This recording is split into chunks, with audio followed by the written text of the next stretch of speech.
Si hay una palabra que va a definir la experiencia cultural del futuro, va a ser la confusión, y seguro va a ser una confusión muy fértil, donde el rol de los artistas siendo gestores será fundamental. Hola, ¿cómo están? Espero que muy bien. Nos encontramos una nueva semana en Voz Alta por las plataformas de USTV. Estoy transmitiendo desde Guadalajara, México, para todo el continente y el mundo, y quiero saludar a todo el equipo que hace posible este programa allá en los estudios de USTV en Santiago de Chile. Somos la red de televisión de las universidades del Estado de Chile con mayor cantidad de contenidos culturales, educativos y científicos del país, los que divulgamos y difundimos a través de www.ustv.cl, también por la señal del 14.4 de la televisión digital en la región metropolitana y por Zapping TV por el canal 165 para todo Chile. También nos puedes ver y seguir por nuestras redes sociales que están apareciendo ahí en pantalla. Puedes revisar el contenido que tenemos en Facebook, en Instagram, en YouTube, como programa en voz alta. Y ya está casi, casi lista nuestra página web que se va a llamar www.programaenvozalta.com, donde va a estar todo el material de 10 años de trabajo. Soy Víctor Munita Fritis y esto es En Voz Alta y vamos ahora con la presentación de nuestra invitada. Carmen García Palma es una escritora chilena que nació en Santiago de Chile y estudió sociología en la Pontificia Universidad Católica de Chile. Como escritora, ha desarrollado diferentes formatos en sus obras. La poesía, la novela y el formato breve han sido parte de su trabajo creativo. En su primera etapa, su cercanía con las letras se plasmó en la poesía, pero según propias palabras de Carmen, a partir de su obra Máquina para hablar con los muertos, se empezó a anunciar un tránsito más narrativo, que desarrolló aún más con su novela Las Oscurecidas. Entre sus trabajos más destacados está La Insistencia de 2004, Gotas sobre la losa fría de 2011. También aparece Máquina para hablar con los muertos de 2016, Las Oscurecidas de 2018 y María y el fuego de 2021. Esta última recibió mención especial del jurado de los premios literarios del Ministerio de las Culturas. Su obra literaria ha sido reconocida y premiada con la beca de creación literaria del Fondo del Libro de la Lectura, y junto con ello obtuvo la beca de creación poética de la Fundación Pablo Neruda. Carmen García Palma es la fundadora y directora ejecutiva de Fundación Plagio. Además, ha desarrollado múltiples proyectos culturales y editoriales, como el concurso de cuentos breves Santiago en 100 palabras, iniciativa que se ha transformado en un fenómeno de participación ciudadana. Hoy, en nuestro programa En Voz Alta, te presentamos a Carmen García Palma. Creció entre pájaros y animales. Su primer amigo fue su perro Tarzán. Su naturaleza es nostálgica, por lo que comenzó a escribir poemas a temprana edad.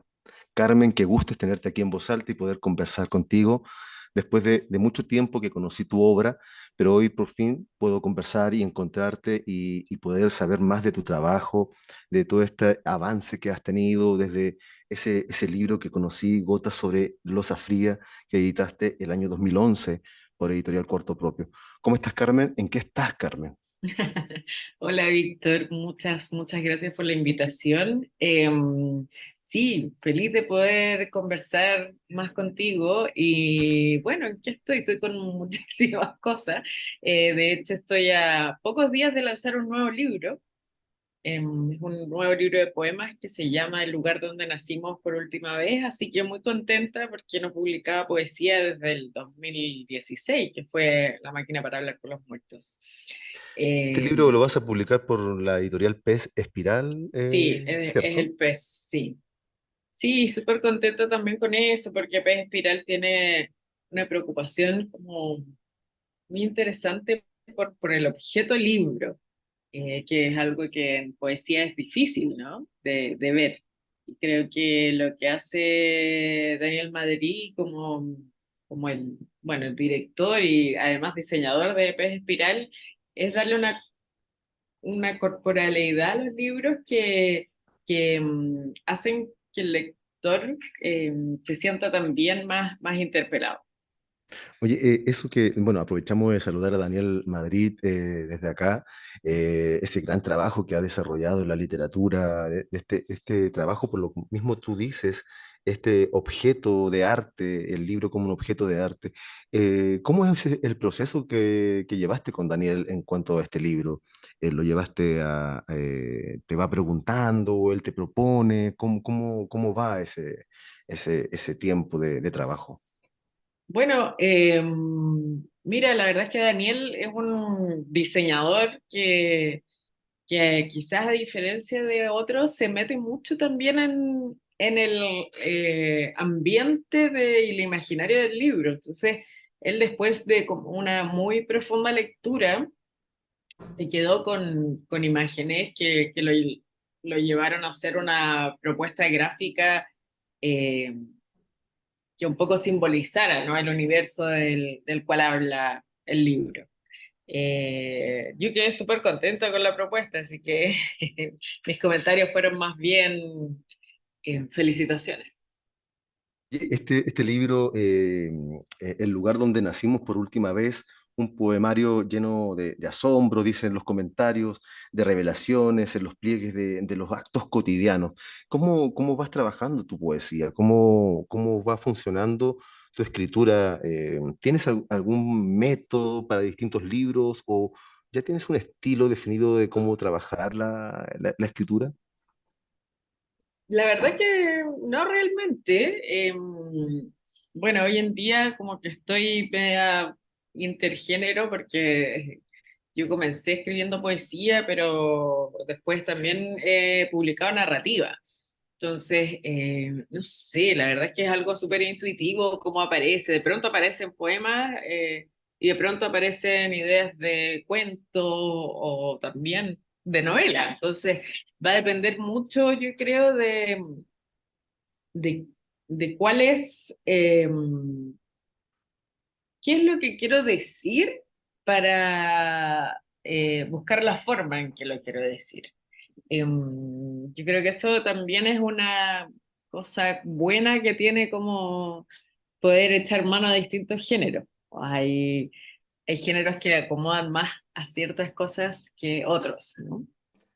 Carmen, ¿estás pensando siempre, dices, voy a escribir poesía, voy a escribir narrativa, o es lo que va surgiendo desde lo que tú quieres decir, de alguna forma?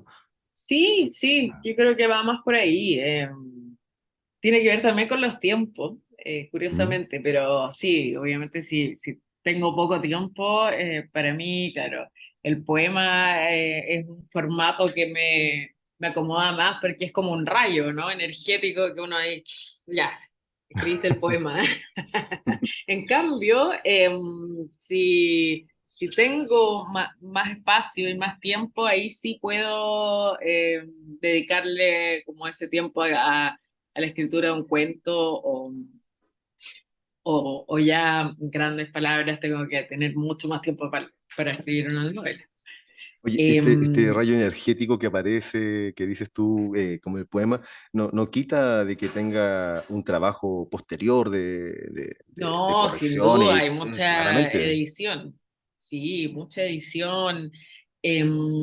Pero sí, yo creo que, retomando la pregunta anterior, Víctor, creo que Ujú. al final como que el universo y el imaginario mío es el mismo, ¿no? Lo que pasa es que, claro, los formatos, como te digo, van cambiando, pero el imaginario es uno. Que por supuesto se puede ir enriqueciendo, pero sí em, es como distintas formas de contar una historia.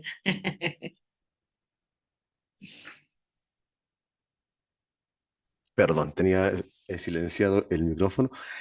Muchas veces escritores, por ejemplo, Legna Rodríguez de Cuba, plantea que de alguna manera se cuenta una misma historia, ¿ah? De distintas formas, de las maneras de ver las situaciones, y dice, yo no me pongo el objetivo si esto es narrativa, si es poesía, sino que voy contando una historia de distintos puntos de vista.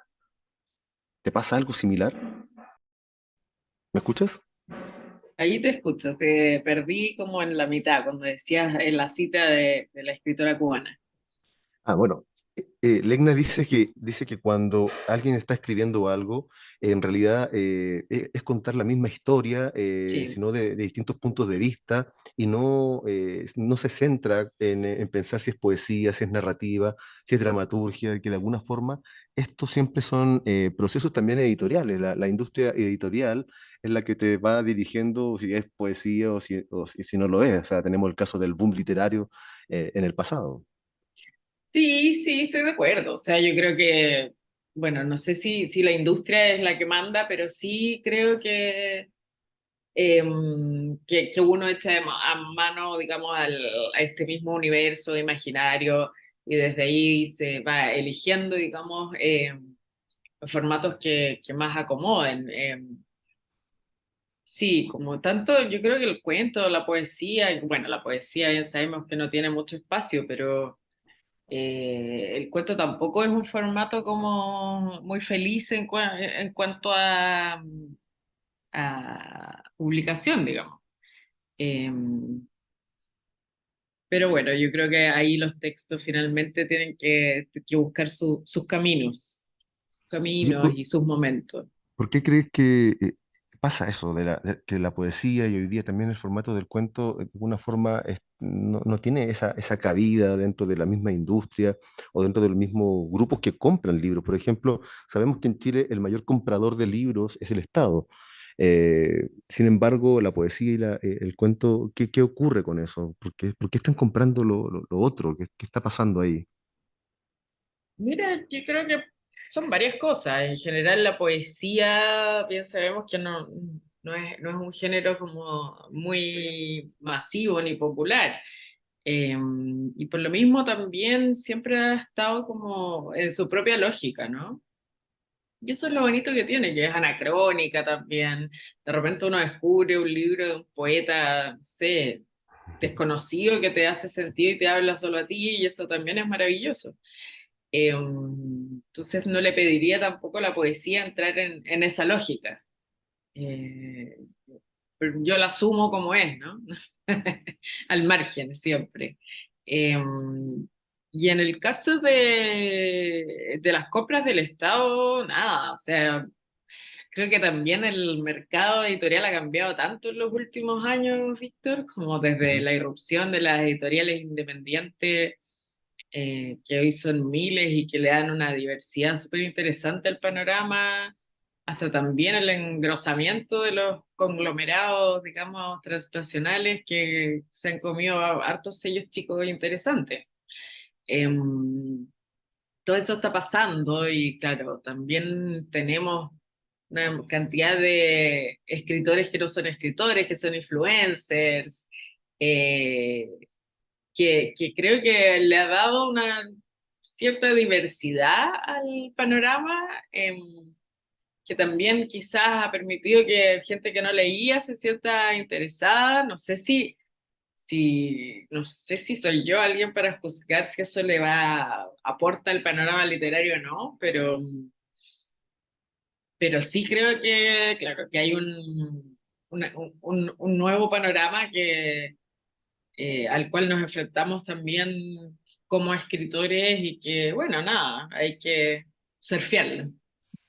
Oye, ¿sientes que hoy día se está más preocupado de esta cosa como de ser influencer que de la misma escritura?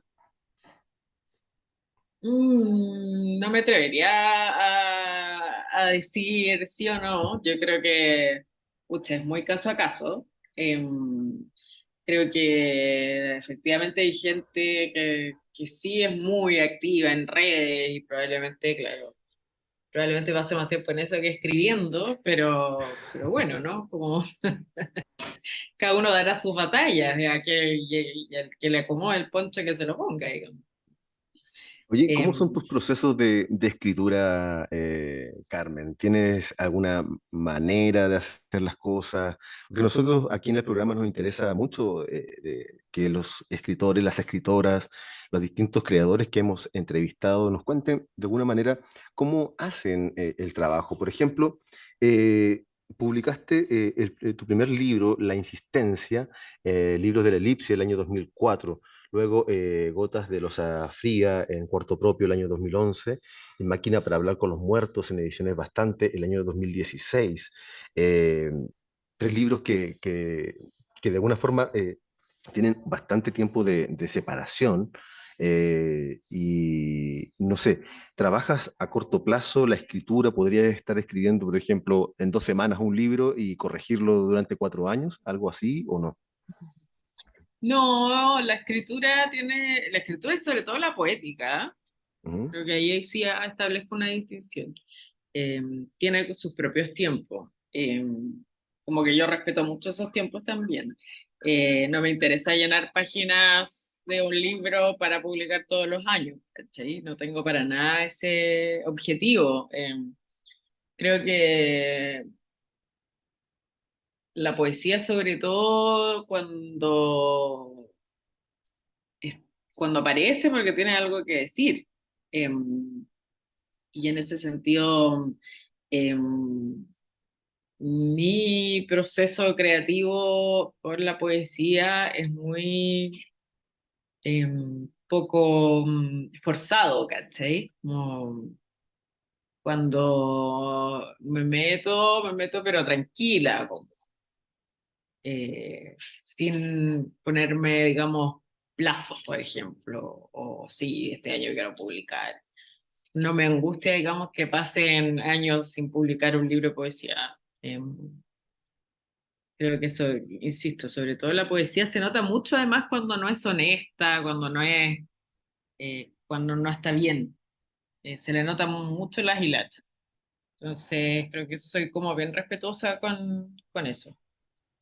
El poeta Eric Polhammer, que recientemente falleció y saludamos a su familia, manifestaba que lo que tú decías, de verdad, esa cosa que se ponían los escritores, así como una camisa de fuerza Mm, de querer publicar, de querer escribir a toda costa, de querer sacar algo porque hay que sacarlo durante el año, o sea, y no por sentir una satisfacción o sentir el placer o el no placer de cuando estás escribiendo, de que esas cosas tienen que llegar en su momento. sí. Sí, absolutamente. Yo creo que tenemos que aprender a ser respetuosos con eso, con esas voces también. Em, Aprender a escucharlas y bueno, y también saber guardar silencio cuando hay que guardar silencio. Qué importante porque finalmente el respeto como por el propio trabajo Mm, muchas veces se ve manifestado en que en esta acción de querer estar constantemente en la palestra, ahí en el escenario, en estas mesas redondas que a veces son dos sillones, de estar en la feria, de aparecer más que de verdad dejar una obra que constate una realidad de un tiempo, tanto en lo personal como en lo social. mm. Sí, sí. Bueno, somos una sociedad como muy ansiosa y yo creo que probablemente es parte de lo mismo. De una ansiedad de querer estar Se y que ve las cosas reflejado ocurran rápido. ¿Se ve reflejado el estado de la sociedad chilena hoy día en la literatura, Carmen? Eh, Ufa, no sé si me tiraría un diagnóstico así. Eh, Probablemente, bueno, en las obras, si hablamos como de lo que se está haciendo como en la narrativa, incluso algunos libros de poesía, sí, yo creo que parte también de la labor de la literatura es justamente tomar el pulso de lo que está ocurriendo y como ser esa voz. Eso sí, sin duda. Te lo pregunto porque tú tienes la iniciativa de la Fundación Plagio, creaste el concurso Santiago 100 Palabras que ha dado la vuelta al mundo y que se conoce en todas partes, con México en 100 Palabras, Budapest creo que también, y con distintas regiones. Eh, Te lo pregunto porque tienes de alguna manera un panorama un poco más amplio de lo que es la literatura nacional y también de cómo está el panorama también en las provincias y en otros lugares. Sí, bueno, mira, lo que hacemos en Fundación Plagio con los 100 palabras tiene que ver con democratizar la creatividad. Ese es como el lema, ¿cachai? Y como que todas y todos se sientan convocados y puedan encontrarse con su propia creatividad, que usualmente ha estado como muy reservada para las élites.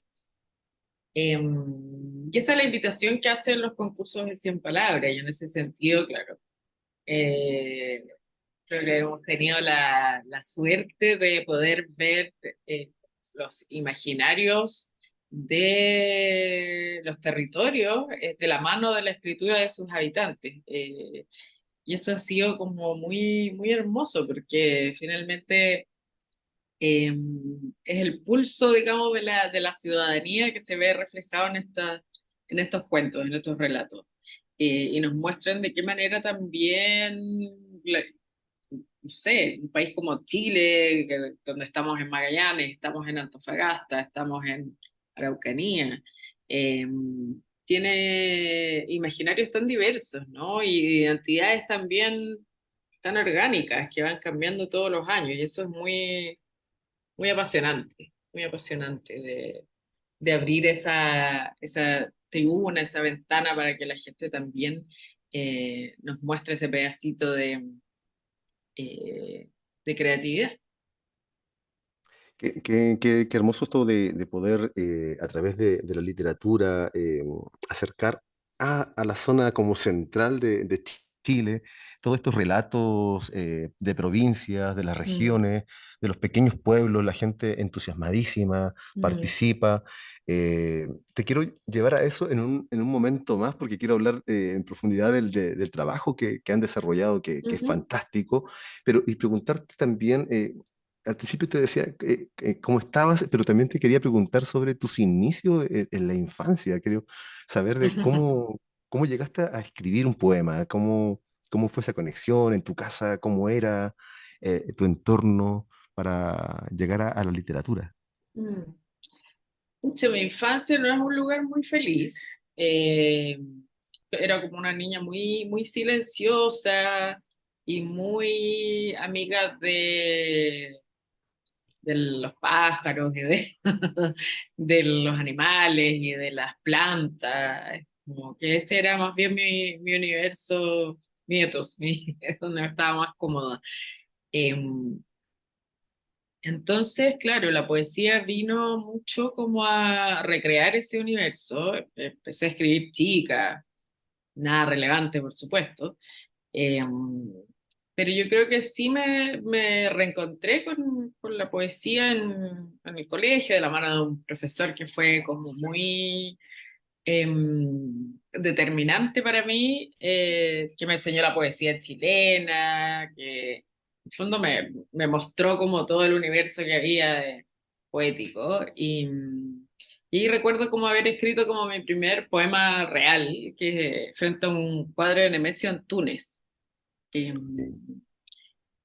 Y bueno, y de ahí en adelante, claro, ha sido como una compañera y además como volviendo a esta referencia con Nemesio Antunes, que yo tengo una poesía muy visual también. Ujú. Eh, Como que trabajo mucho con imágenes. Ese es mi lenguaje al final. Y no sé, yo creo que, no sé si lo dijo la Marosa de Giorgio, pero uno siempre como que vuelve a la infancia como ese espacio poético al final. Bueno, dicen en general que el espacio de la poesía en sí está, y de la investigación está ahí en la infancia, Mm, que uno nunca sale de ahí, por eso los niños son curiosos, las niñas están eh, juntando cosas, y mm, porque ese es el espacio donde uno va acumulando los recuerdos, las nostalgias, que de mm. algún modo es donde tú también manifiestas que tienes la escritura, en la nostalgia. Sí, sí, absolutamente. Siempre hay una nostalgia por un lugar como quizás también desconocido y real, como de volver a un espacio que existe quizás solo en un imaginario poético, ¿sí? Que uno reconstruye, o sea, en mi caso al menos, como lo reconstruyo desde la poesía. Este espacio como que extraño o del cual siento que pertenezco, pero quizás no conozco realmente. Oye, me decías que tú comienzas, de repente viene este rayo misterioso que aparece ahí en tu vida y te da por escribir un poema. Inmediatamente se te viene la idea, dice, por aquí va la idea de un libro, o tú dices, no, este es un poema que de verdad solamente es un poema. Yo creo que lo del libro viene muy después, Víctor, como yo escribo, y ya cuando veo que tengo, no sé, 40 poemas, digo, puede ser un libro. Y ahí empiezo a encontrar los hilos que conectan los distintos poemas. Muchas veces no entiendo ni siquiera lo que escribo, y claro, a medida que van dialogando los poemas, ahí voy también entendiendo, ¿no? Como ese universo y esa simbología. Eh, y claro, y ahí viene como el proceso de darle orden, darles forma, como ya, ¿de qué estoy hablando realmente? Quizás no es solo, obviamente no es solo una cosa, y eso es lo bonito de la poesía, que puede ser interpretada y puede ser releída tanto, ¿no? Como que no se agota. Y a eso Entonces yo no, le pido a un poema que no se agote. entonces no trabajas como esta idea del proyecto poético, por ejemplo, voy a escribir de tal cosa y luego No, continúo, ¿no? ¿No se no, te no puedo, no, da me mucho carga, eso? me carga. Encuentro otro.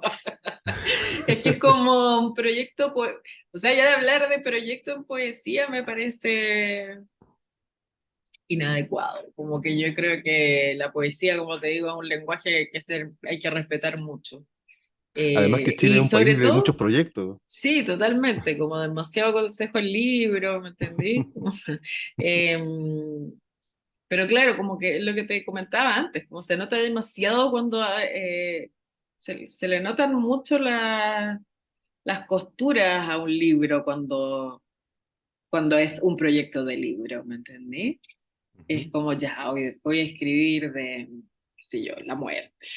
Y ahí chantáis todo. No sé, me parece que es como un poco honesto. Y insisto, se nota demasiado cuando eso ocurre.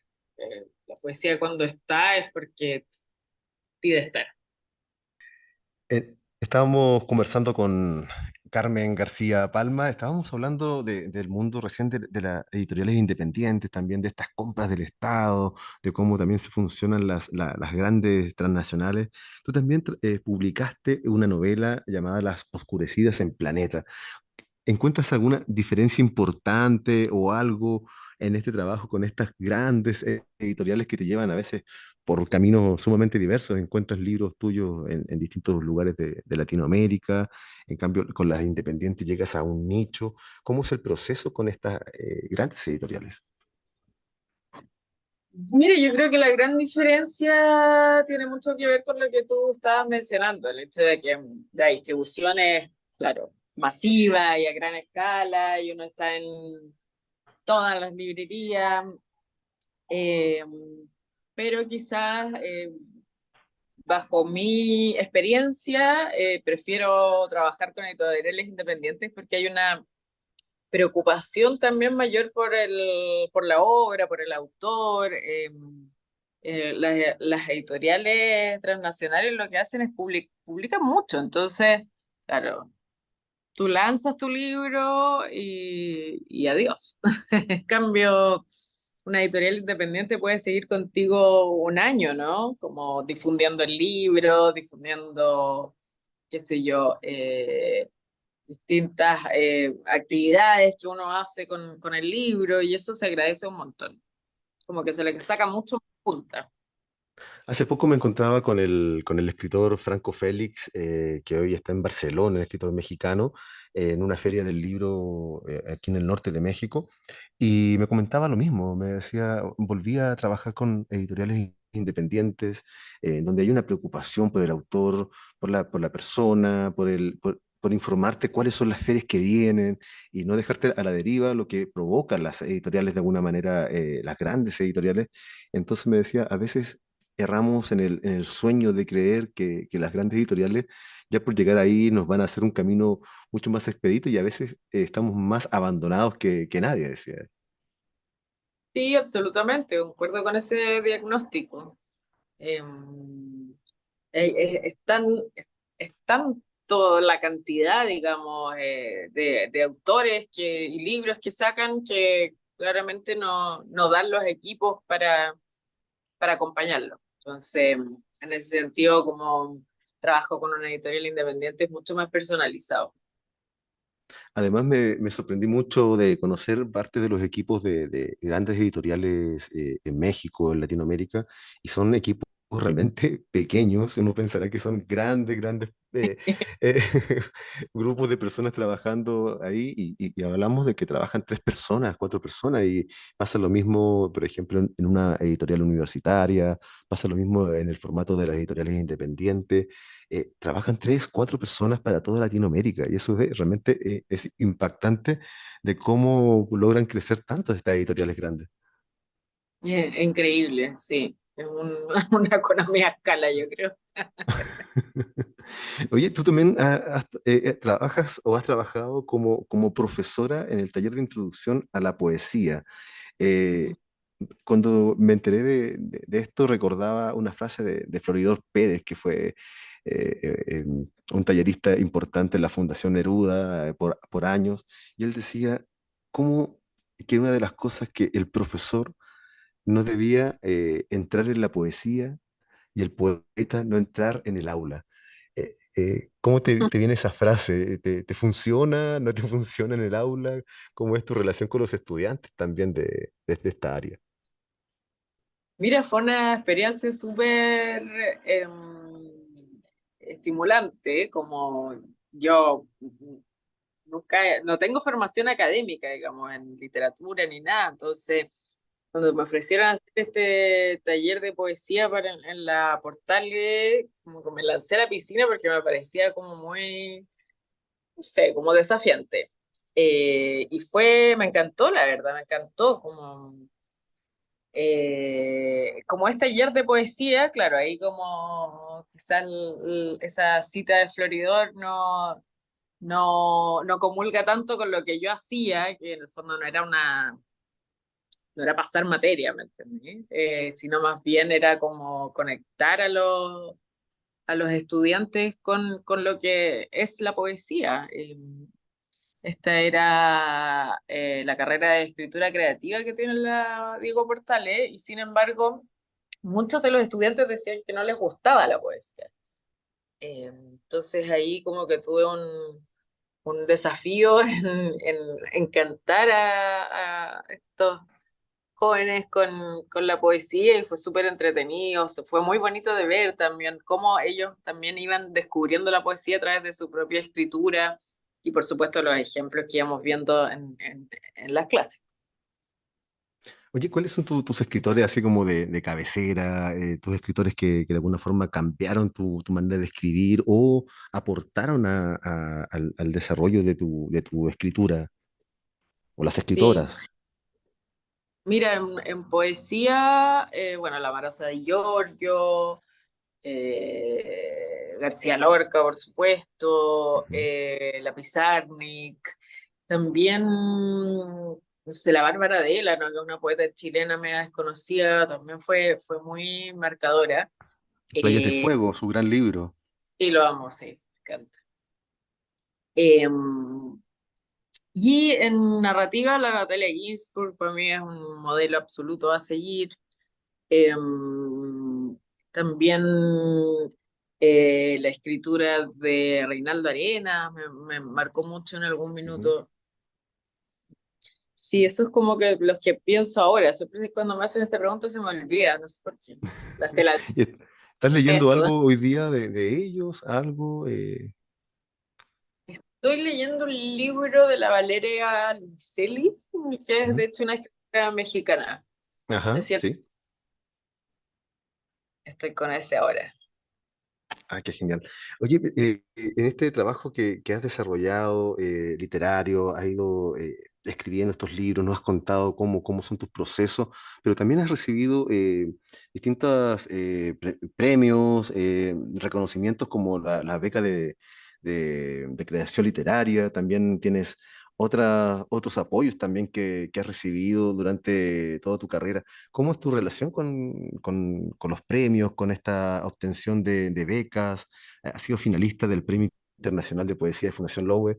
eh, También la obtención de la beca, como te decía, de creación literaria, mención especial de los premios literarios del Ministerio de las Culturas por María y el Fuego. También tienes la beca de creación de creación poética joven de la Fundación Neruda, y así, una cantidad importantísima desde el año 2000 hasta el año 2022, en muy corto tiempo, pero tienes una gran cantidad de, de becas y premios. Ah, tú encontré que era poco. Pucha, la beca de creación del consejo la agradezco profundamente, pero todos sabemos que es una ruleta rusa al final eso. Es como, no sé, por ejemplo, la última que fue Los cuentos de María del Fuego, lo mandé como 3 veces, el mismo proyecto, al final la tercera fue la vencida. Entonces, como que tampoco le pongo mucho valor, digamos. O sea, qué bacán, qué bueno tenerla, obviamente es un apoyo y todo, pero no creo que sea determinante como a la hora de apreciar o no tu propia obra. ¿Qué piensas tú Em, de estos escritores o escritoras que están siempre trabajando en función de los premios, en función o lo encuentras como un proceso válido, o tiene que ver también con lo mismo que tú decías de que se nota mucho cuando el proyecto es un proyecto y no es un trabajo que nazca de una forma espontánea y luego editado, por ejemplo? sí, yo creo que tiene que ver como con las prioridades de cada uno. Finalmente, claro, si tú lo que te interesa hacer es una carrera literaria, pucha, claro, puede que tu obra gire en torno a los premios y, qué sé yo, los espacios que tienes que ir conquistando, pero si el foco está en otras cosas, como en, no sé, en profundizar en tu propia creatividad, en dialogar con los lectores o otros escritores, no sé, me parece que son decisiones que cada creador va tomando y que va también marcando, por supuesto, su camino. Oye, Carmen, ya nos quedan un par de minutos y quiero llevarte a esta etapa que me parece un proyecto fundamental en lo que es hoy día la cultura nacional. Has marcado con el trabajo que has desarrollado como fundadora y directora ejecutiva de Fundación Plagio, con esta misión de transformar a la sociedad, de conectarla con su propia creatividad, con sus proyectos, con sus contenidos culturales. Eh, ¿Cómo nace esta idea de Fundación Plagio? ¿Cómo llegas a tener un proyecto tan importante hoy día que nadie puede desconocer la importancia y lo fundamental que se ha transformado para la sociedad chilena, que la gente pueda escribir en 100 palabras? Mira, la verdad es que ha sido algo como bien orgánico. Cuando nosotros partimos como revista Plagio, como con la intención de abrir espacios para la nueva literatura y artes visuales que se estaban haciendo, una revista súper eh, indie, universitaria. Cuando partió Santiago en 100 palabras, como jamás pensamos en lo que se iba a transformar. Entonces, eh, fue creciendo como bien orgánicamente. Claro, hoy día es una fundación como súper profesional. eh, y creo que al final tiene que ver con con cumplir los objetivos que me he trazado como en, en mi vida, ¿no? Como mi propia escritura, como conectarme con mi propia creatividad y plagio es una expresión de eso también, de conectar a las personas con su propia creatividad. Entonces, eh, creo que tiene que ver con eso finalmente. Oye, pero Como con- nace en qué momento? Tú dices, hicimos la revista, ¿con quiénes la hiciste? ¿Cómo va funcionando? Después dicen, oye, hay que hacer un concurso, ¿cómo van articulando estas cosas? Te estoy eh, preguntando casi como por el secreto de cómo hacer algo exitoso. no, no, no hay ni un secreto. Como te digo, fue algo orgánico que se fue dando.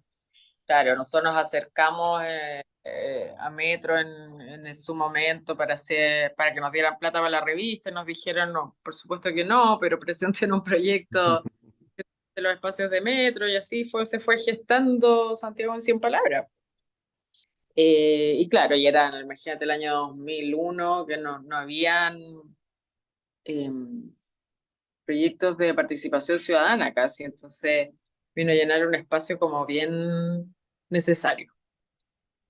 Oye, tienes un Sí, equipo bastante potente. Por ejemplo, yo conozco alguna vez la conocí a Soledad Camponovo, tienes a Yuriko Takahashi, tienes también a María Pinto, aquí a José Bulnes, y así podemos nombrar a todo el equipo que me parece que es un equipo de lujo que trabaja contigo. sí, un súper buen equipo, estamos muy contentas con el equipo que hemos formado. Eso también ha sido una búsqueda, eh, pero creo que ya se instaló, digamos, un tipo y una forma de trabajo que es muy satisfactoria para todos también. De una forma, por ejemplo, está Araucanía en 100 palabras, está Iquique en 100 palabras, Antofagasta en 100 palabras, pero también han llegado a otros lugares del mundo. ¿Cómo ha sido ese proceso y cómo también te ves tú así cuando dices este proyecto que imaginamos para una zona, para la capital, golpeando la puerta ahí en el metro, que nos ayudaran, para que nos dieran dinero para la revista, y ves que de repente aparece en el resto del mundo, en otros lugares, este proyecto? ¿Cómo te sientes tú con eso? Emocionada, o sea, por ejemplo, ahora lanzamos la primera versión de Buenos Aires en 100 palabras y fue súper, súper emocionante, algo que, claro, que estábamos impulsando hace mucho tiempo y hacerlo y ver el impacto que está teniendo allá es muy bonito. Es ver crecer algo que uno quiere mucho también y ver que cada ciudad también merece tener un 100 palabras finalmente. Han desarrollado edición y compilación de la antología de poesía chilena también. Hiciste el encuentro de poetas chilenos en París también. Oye, eso está bien potente porque reunir poetas chilenos en Chile ya es difícil. Imagínate fuera del país. ¿Cómo fue ese trabajo? Eso fue con un fondo de Irak, sí, de la Dirección de Asuntos Culturales del Ministerio de Relaciones Exteriores. Eh, y bueno, claro, como que conocía a poetas que estaban en distintas ciudades de Europa, entonces eh, armamos este encuentro para dar a conocer la nueva poesía chilena. Fue súper bonito también hacerlo, muy bonito. Qué maravillosos estos proyectos que desarrolla Fundación Plagio, y de verdad se agradece muchísimo porque han sido proyectos de integración conocidos a nivel nacional. Por ejemplo, el nanometrajes también, que fue muy impactante verlos a ciertas horas del día en la televisión y la gente se quedaba pegado mirando. Recuerdo días que no tenían este acercamiento en lo personal, te lo cuento, acercamiento a las artes, y se quedaban ahí viendo estos mensajes y me comentaban de repente que habían visto algo en la televisión así y que les despertaba la curiosidad. Qué bacán, sí. Bueno, sí, pues es como parte de la labor de la fundación también, de establecer ese puente como entre ciudadanía y cultura. Carmen, ya nos quedan 5 minutitos, un poquito menos para despedirnos y agradecerte también esta posibilidad de conversar sobre tu trabajo literario, sobre de alguna manera que nos cuentes cómo era tu proceso creativo, pero también quiero dejarte las pantallas acá para que tú puedas invitar para este lanzamiento del libro El lugar donde nacimos por última vez, que será presentado el 14 de junio, ¿cierto? Ujú.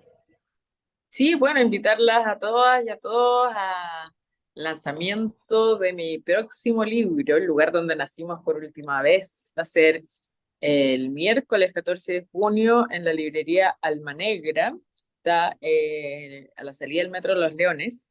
Ujú. Em, y bueno, vamos a tener súper buenos presentadores. Va a estar Macarena Ursúa, Javier Velo presentando el libro. Así que los dejo invitados a ir a conversar y a escuchar poesía. Carmen, quiero darte las gracias por estar aquí en Voz Alta, en este programa que tiene como fin difundir la voz y las opiniones creativas de distintas y distintos artistas de Chile y Latinoamérica. Muchas gracias a ti, Víctor. Un gusto. Esto ha sido En Voz Alta, nos encontramos en un próximo capítulo. Hasta pronto.